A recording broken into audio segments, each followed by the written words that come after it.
Peter, thank you for joining me for this little testimony.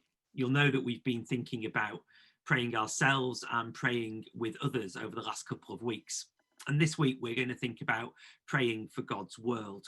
And I know that's been something that's been on your heart as a Christian for many years. So I wonder if you could tell us, why has it been important in your faith to pray for God's world? When I first became a Christian, I was in a worshiping community in the middle of London, which at that time was a training church for curates, and the curates themselves were people who would often be called overseas. So that when I was there in my the first few years, we had 2 curates who were overseas.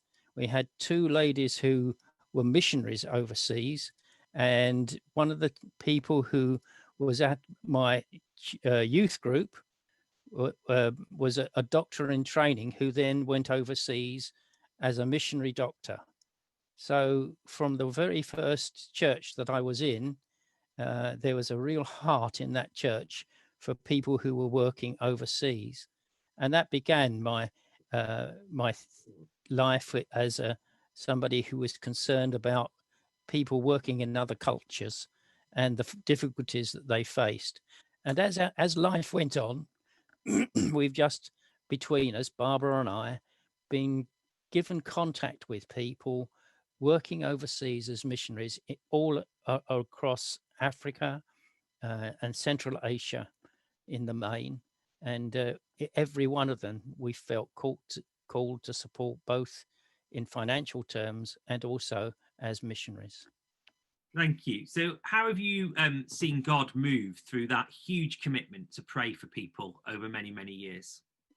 We found, for instance, that one of the people who we prayed for, particularly who worked in Thailand, she was in a group of 4 ladies, and we always prayed for her protection, because there were people who lived there, there were groups who were militant and would attempt to try and in various ways to disrupt their ministry. And while she was up in the particular village in which she worked in Chiang Mai, her 3 friends were murdered back home on the base. And we just gave thanks for, in that instance, that she'd been kept safe, really. And other similar circumstances. I mean, in those circumstances, she worked with a group where she'd go into a house, and the first thing she had to do was to pray against their worship of evil spirits in order to clear the way for God to work.